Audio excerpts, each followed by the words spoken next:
భారత్ గారు తాడూరు గారు చేరికల విషయంలో బీజేపీ వెనుకబడలేదా? 8 పార్లమెంట్ సీట్లు వచ్చాయి, అంటే పెద్దగా చేరలేదు, చేరిన వాళ్ళకు కూడా గుర్తింపు లేదు అంటారు చాలా మంది.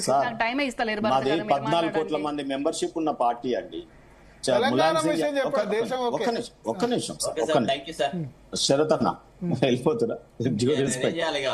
ఒక్క నిమిషం ఒకటే చెప్పి నేను ఇచ్చేస్తాను, మాట్లాడండి. అయితే ఈ రోజు మీకు మీ దృష్టికి ఒకటే తెస్తాను. చేరికల విషయం మాట్లాడినారు. నేను ఇంతకుముందు అన్నది ఏంటంటే ఒక మెసేజ్ కూడా వచ్చింది, చాలా మీ జీ న్యూస్ రెగ్యులర్ చూసేవాళ్ళు.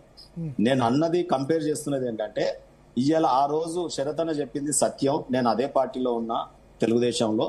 జీవన్ రెడ్డి గారు నాదెండ్లతో కలిసి ఎన్టీ రామారావుకు పోటు పొడిస్తే వైస్రాయ్ నుండి చెప్పు లేపించిన దాంట్లో చంద్రబాబు నాయుడు ఎంబడి ఆ రోజు ఈయన కూడా ఉన్నాడు, ఎవరు కేసీఆర్ గారు. సో సార్ ఆ రోజుల్లో మేము ఎన్టీఆర్ సైడ్ ఉన్నాము, అది వేరు కథాంశం. సో ఇద్దరు ఈ రకంగా చేసిన వాళ్ళు ఈ రోజు కలుస్తున్నారు. వాళ్ళు ఒకరినొకరు కావలించుకున్నారు.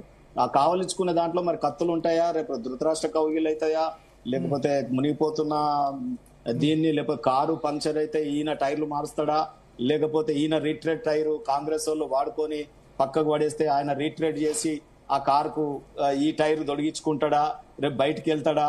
సో ఇవన్నీ కూడా మనం వేచి చూద్దాము. భరత్ గారు, మీరు అన్నటువంటి చేరికల అంశం ఇలా బీజేపీ పార్టీ నిండుగా ఉంది. 19 రాష్ట్రాలలో ఉన్నాం, ఒక 3-4 సెంట్రల్ కేంద్రపాలిత ప్రాంతాలలో గవర్నమెంట్ లో ఉన్నాం. రేపు జరగబోతున్న 3-4 మేము 2-3 వస్తాం, రాష్ట్రాలు గెలుస్తాం. సో రాబోయే కాలంలో తెలంగాణ కూడా వస్తామనే ఆశావాదులం. తప్పకుండా ప్రజలు మా వైపు ఉన్నారు. ప్రజలు ఒకసారి ఒక పార్టీ వైపు ఉన్నప్పుడు ఆల్టర్నేటివ్ గా ఈ రోజు బీఆర్ఎస్ పార్టీకి గానీ ఇవాళ కాంగ్రెస్ గానీ ఆల్టర్నేటివ్ గురించి ఆలోచిస్తున్నారు. ఇక్కడ తెలంగాణ ప్రజలకు మొన్న కూడా అనివార్య పరిస్థితులలో కేసీఆర్ కుటుంబానికి ఆల్టర్నేటివ్ గా రేవంత్ ఎంచుకున్నారే తప్ప ఆ విధి విధానాలు చూసో, కాంగ్రెస్ పాత్ర చూసో, తెలంగాణ ఉద్యమంలో కాంగ్రెస్ పాత్ర చూసో, లేకపోతే గత చరిత్ర చూసో ఓట్లు పడలేదు. సో అదే రకంగా ఈ రోజు ఈ 2 పార్టీలకు విసిగి వేసారి ఈ రోజు నేను అదే చెప్తాను కదా. రమ్యమ్మ, నేను మీకు ఇనసొంపుగానైతే ఉండదు నేను మాట్లాడేది. ప్రతిపక్ష పార్టీ మేము కాంగ్రెస్ కి. సో తప్పకుండా మీరు కొద్దిసేపు సమయం పాటించండి.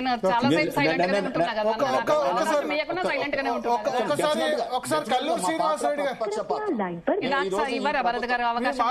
ఏం మాట్లాడానండి అసలు? నాకు టైం ఇస్తలేరు. ఇప్పుడు ఈ పోరాటం ఇప్పుడు జీవన్ రెడ్డి గారితో కలిసి కేసీఆర్ దుంకులాడనికి ఉరుకులాడనికి తెలంగాణలో పార్టీకి జవసత్వాలు నింపనికి రేపు ఈయన నేసుకొని మొత్తం అన్ని జిల్లాలు తిరిగి ఈ ఎండల వడగండ్ల వానలు పడుతున్న రైతుల దగ్గరికి, లేకపోతే పెన్షన్ అందుతలేదని ఇవాళ వీళ్ళకి పెన్షన్లు వస్తే రావు గానీ రిటైర్డ్ ఇద్దరు పర్సన్స్ కి రేపు పెన్షన్లు రాక హైకోర్టు మొట్టికాయలు వేస్తే గానీ పెన్షన్లు ఇవ్వట్లేదమ్మా. మీరు ఇది ప్రభుత్వం దృష్టికి తీసుకురావాలి కదా.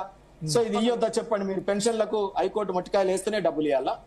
రేపు సెక్రటరీ గారిని కోర్టుకు పిలుస్తామన్నారు. ఇది ఎంత షేమ్ అండి ప్రభుత్వానికి. ప్రభుత్వం అంటే ఎవరండి? దేశం అంటే మట్టి కాదు మనుషులే అన్నట్టు ఈ ప్రభుత్వం అంటే మనుషులే. మరి తెలంగాణ ప్రజలు తన ఎన్నుకున్న ప్రజలు ప్రభుత్వమే ఇటువంటి కోర్టుకు పోయి మొట్టికాయలు దీని పరిపాలన సాగిస్తే ఎట్లా మంచిది అంటారు మీరు చెప్పండి? ఫీజు రీయింబర్స్మెంట్ క్యాన్సిల్ అయింది, ఒక్క స్టేట్మెంట్ లేదు రేవంత్ రెడ్డి గారిది. ఫీజు రీయింబర్స్మెంట్ అంటే రద్దు చేయదలుచుకున్నాడా? ఇలా అసలు రేవంత్ రెడ్డి గారు అన్ని మాటల్లో చెప్పారన్న, చేతల్లో వేసి చూపిస్తారు. డెఫినెట్ గా చేతల్లో వేసి చూపిస్తారు. ప్రజలకు ఇచ్చిన వాగ్దానాలు కానివ్వండి, ప్రజలకు ఇచ్చిన హామీలు కల్లూరు శ్రీనివాసరెడ్డి గారు సీనియర్ జర్నలిస్ట్ జాయిన్ అయ్యారు. కల్లూరు శ్రీనివాసరెడ్డి గారు క్విక్ కామెంట్ క్లోజ్ చేయాలి మనం 2 minutes. ఏంది నాకు ఇవ్వరా భరత్ గారు? మీరు నా టైం కూడా మీరు చెప్పలేదు. నిజామాబాద్ లో జగిత్యాలలో వీళ్ళకి ప్లేస్ లేదు కాబట్టి కాంగ్రెస్ కు బీఆర్ఎస్ కు బీజేపీ ఉంది కాబట్టి ఆ జిల్లా మొత్తం వీళ్ళు ఎన్ని ఆటలాడినా ఆ జగిత్యాల్లో కూడా రేపు రాబోయేది వికసించేది. అందేరా చెటేగా సూరజ్ నిక్లేగా బీజేపీ ఉబ్రేగా కమల్ వికాస్ హో జాయేగా. ఓకే, కల్లూరు శ్రీనివాసరెడ్డి గారు జగిత్యాల రాబోయేది మేమే, ఎప్పటికి మేమే ఉంటాం. కల్లూరు శ్రీనివాసరెడ్డి గారు